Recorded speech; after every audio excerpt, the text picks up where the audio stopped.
Hello, today we're dealing with Psalm 31, a psalm again of David. And in this psalm, David really expresses quite graphically where he is and the problems that he's sort of found himself in. Perhaps a summary of this psalm is that don't worry, God is with you and he will certainly protect you.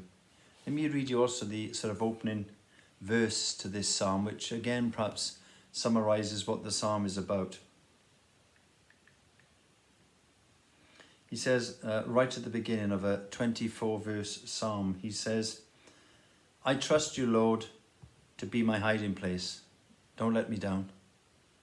Don't let my enemies bring me to shame. Come and rescue me, for the only God who always does what's right. And this is, an interesting thing when he says, don't let me down, as if, God, I am such at my wit's end, but please don't let me down on this one.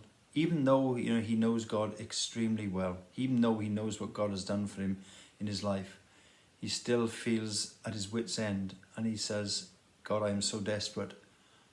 I can't afford for this to go wrong. And it seems as though in 6 to 13, in that sort of part of this psalm, that he's actually describing what I could only say is like real mental health issues at this time, brought on perhaps by the pressure that he has from his enemies surrounding him. Let me read to you what he says in verse 10. He says, I'm exhausted. My life is spent with sorrow and my years with sighing and sadness. And because of all these troubles, I have no more strength. My inner being is so weak and frail. My enemies say, you're nothing. And my friends and neighbours hold me in contempt. They dread seeing me and they look the other way when I pass by.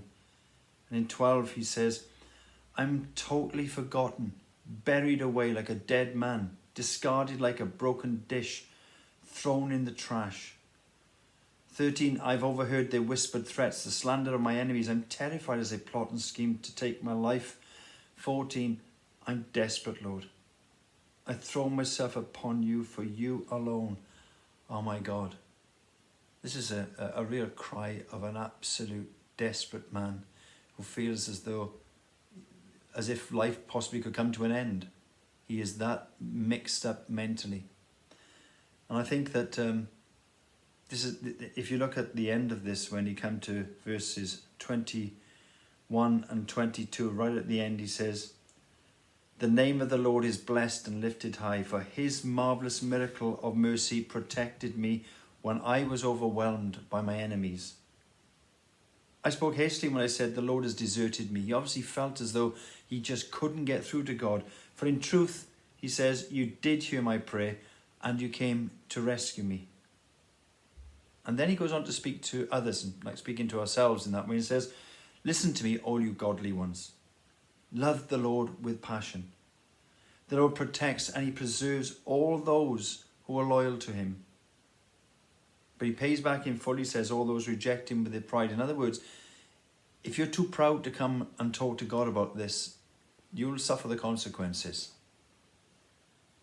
And he therefore says to us, so cheer up.